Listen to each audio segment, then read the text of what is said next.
to go. Karen and Mike can pull it through. I don't know about the, Jamaica. to me, I don't know about her though. And you may have to just do like he said, you know, put her on an action plan. And but she said she sent us an email that she wasn't coming back next semester. Right. Yeah. So I don't know. So those who sent you that email, I'd go ahead, and if they didn't complete their work, I'd give them an incomplete and just send them a reminder that it's better to get, you know, if they can, to complete that in the spring. If not, that, you know, that after 90 days, it'll become an F automatically. So, but again, try not to give Cs, give incompletes, even those that are failing that say they're not going to come back, give them an incomplete, quick contract that just says exactly what they've got to pass to complete the course. If you have one that, you know, like Robin has, hadn't done both of their evidences on that one, I tell them they're going to get an incomplete if they don't finish them both, even if they have enough points to pass. Trying to avoid these 699s that complete their coursework but never finish their portfolio. So if we can do that, and I said, Phyllis said she had one, Mario, and she knows how to deal with him. So make sure that Dr. Lamb, when we do our town hall for 601, if you would just kindly say to them, just say your instructors are going to give you until the weekend to get your task stream competency folio and other work in. I think we have to give them some type of deadline, and then we'll work with any individuals. But I think they need to hear from you that, you know, you need to have this to them by the weekend because they have to do grades on the first of the week. Yeah, I've got it on there. Okay. I'll share my screen and show you what I've got so far. I was putting that together. I had to make some decisions earlier today. And so here is the agenda that should say backslash. Okay, and so create only one task stream competency folio. You will add artifacts to that one folio each semester. And you want their competency folio and their evidence is in by the week, by 9 o'clock Sunday. I would say yes. Okay. Robin, Kathy, any of you, do you agree that we need to give them a deadline on that? Yes, because then they would also have to get it into the evaluator and everything as well to get all that back. Right. And that's when everything else I has. think they'll get it. Most of them will get it, but they're just being a little bit too slow about it to me. I have several who haven't even started working their competency folio. Oh, Several. I've got quite a few that haven't, yes, and I've sent them all emails. Well, I've gotten a report as much as Dr. Lamb has presented several times, and we've talked about it. I had one, she thought that she only had to do 11 of the 12 of the 21 this time. And I told her, I said, I don't know where you got that from. I said, at no time have we ever told you that. So, you know, anyway.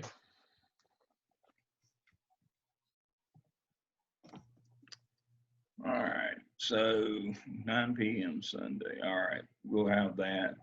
And I'm reminding them of everything that they have to do. 12 for the 5 semester, 21. Spring semester starts on January the 11th. Courses will be available in Blackboard on Monday, January the 4th. So we'll have to start working on shells here. I've already done the weekly schedule for 603. I think the 601, I think Robin has already done a schedule for them. I'll work with the 602 folks. I don't believe we have any 604s with Dr. Sanders, so she has one. She has one and she'll do her schedule. Dr. Stone will be working on the 605 schedule. And so speaking of schedules, this is what it looks like today. I don't know that we're going to make 5. I don't know that we're going to make 5 add-ons. The numbers came out today, and we've only got 80. And so I'm guessing they'll try to cram those into 4 at 20 each, rather than stay with our, if we can go with 15, we'll make 5. If we have to go to 20, we'll only make 4 sections. Right now, we've got 31, and so of regular masters. So we may have to, that's a surprise. That number has jumped up significantly over the last week. So there's a good chance, Barbara, that you're going to get a 601 regular this spring. If that number holds at 31, that's way too many for one. And so that would mean that right here, that we would have another MELS 601 regular. That would be a 03 section. Joey would still be your coach. What's the next line? 1. And Marie would be the evaluator. So that's what this one, these two right now are the ones that are in question right now. But this is, again, it's according to how many they make us put in these. If they go to 20, then we'll probably only have 4 of the add-ons. If we stay at 31, we'll definitely have 2 regular sections. And then the 603 sections, I've got Sumner, Tobias, Whitaker, Zantz, Massengill, and me teaching. 603, as I said, I've already done the weekly schedule. I think I emailed it out. If not, I will email it out again. And so, Terry, you'll be working with Karen. Lisa Barnes will be working with you, Jackie, and Rachel, and Sarah.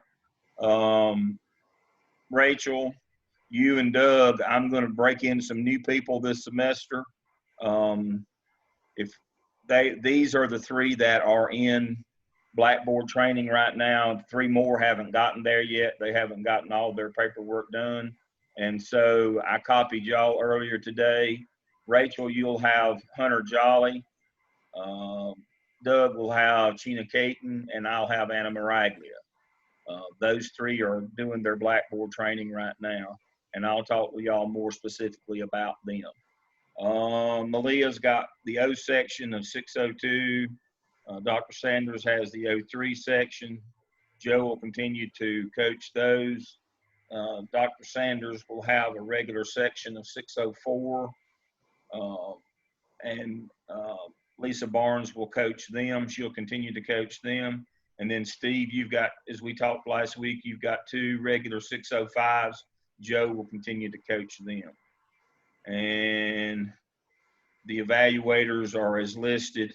Now, here's the deal. If this section for Barbara makes, I'll probably change the evaluator on this one from Barbara to balance the load if she's got a class. So I'll know to do that if that one makes. And so I wish that we were more firm on our numbers, but that's the way they look right now. I got the spreadsheet today. I did a request for it. It wasn't supposed to come out to Wednesday, but I wanted to be able to give y'all a heads up on what the final schedule was this week. So that's what it looks like. So Danny's in limbo on his second class. Barbara looks like she's going to gain a class there. We got some new folks here that we're going to need to train up. And then to get some more folks in the mix here, since we're now training for LS as well for Steve's program. He borrowed, let's see, we loaned Doug Massengill out to MTLCI this semester. and he did a great job with them, according to them. And then Kelly's, we've been loaning her to EDCI, to EDLS. And so because of the rules now for how adjuncts are used, everybody's coming to us. And so I'm training for everybody. If they can learn this, y'all are highly prized at Gardner Webb, because you know how to do all the functions that we need to do. And so, that's good and it's bad, but we got some new folks that we're going to be training up.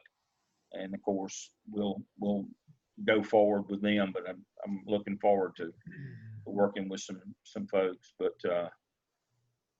I'm appreciative of everything that you do. I need to talk with Dr. Sanders privately about, I don't know what they're going to have for her to do besides what we've got for her to do.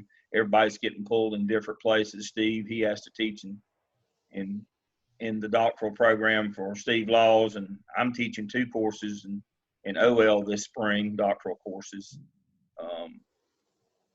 So I'm only going to teach 1 MELS course, which I don't like, but I've got 2 sections of statistics that I have to do. So we can't find people to do that.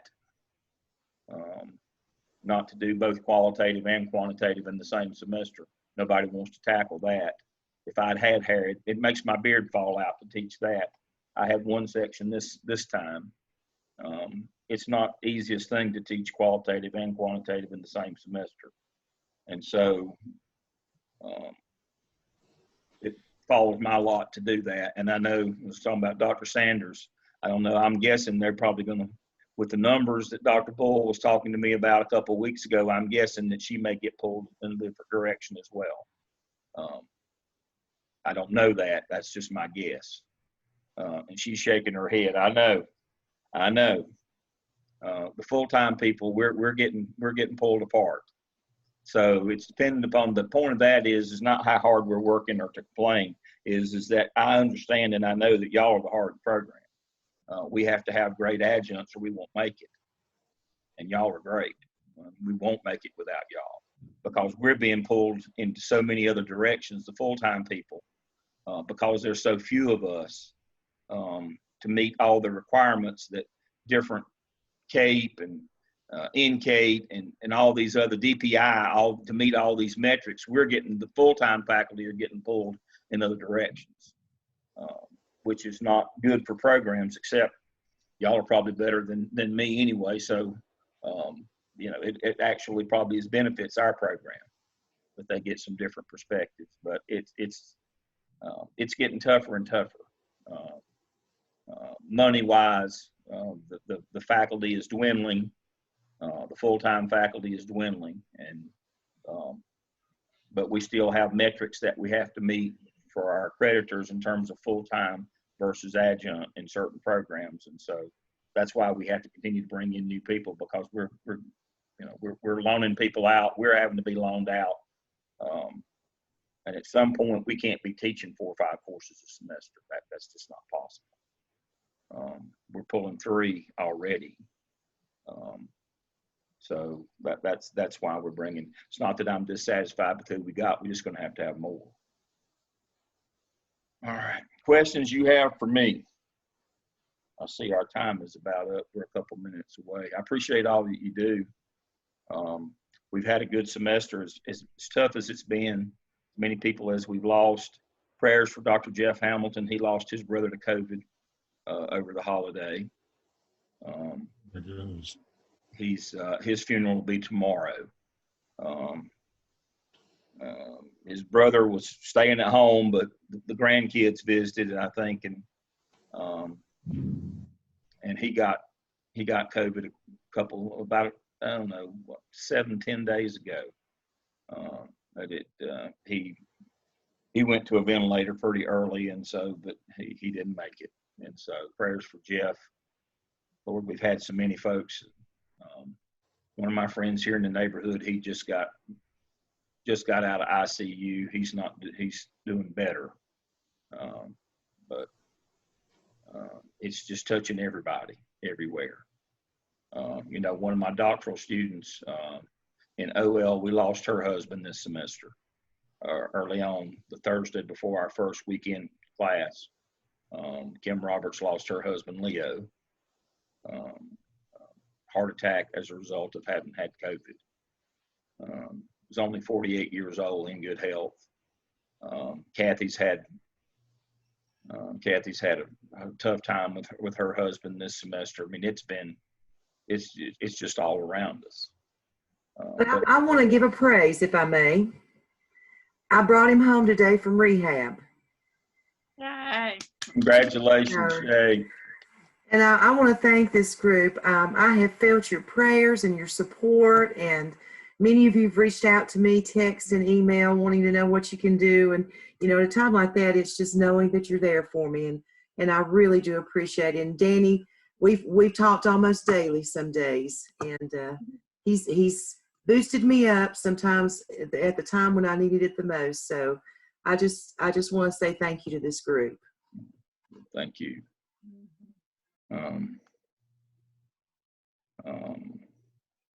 Yeah, it's God is good. One of my students, we had class last weekend, and her mother was just on death's doorstep, and she improved during the week. So, you know, miracles do happen, and that's what, you know, it's just get too deep and philosophical, but that we need miracles now. I'm afraid in another 7 days, the numbers are going to be beyond bearable in another 7 days after all the traveling for Thanksgiving. So everybody stay safe. The point is I don't want to have to change my schedule. So don't y'all get sick where I have to change my schedule. Everybody stay well. Let's see. We will meet again. Let's see. Let me look at my calendar right quick.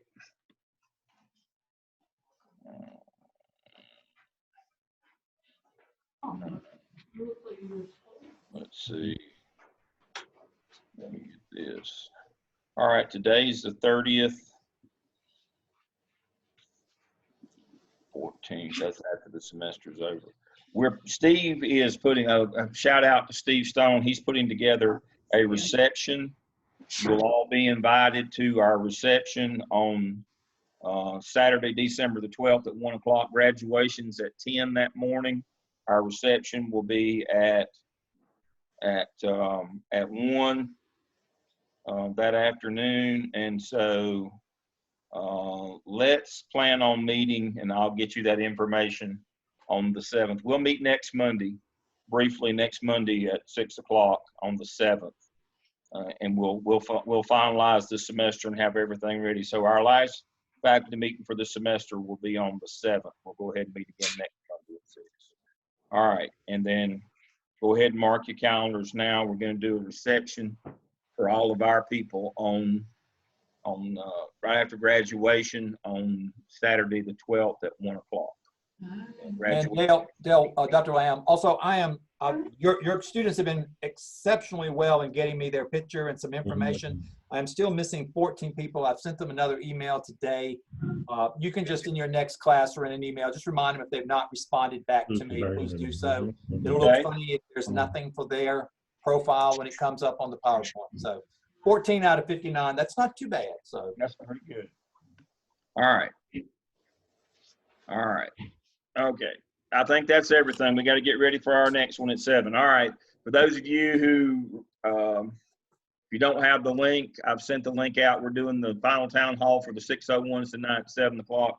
Join us if you can. I will see you again next Monday. Thank you. Bye. Bye-bye.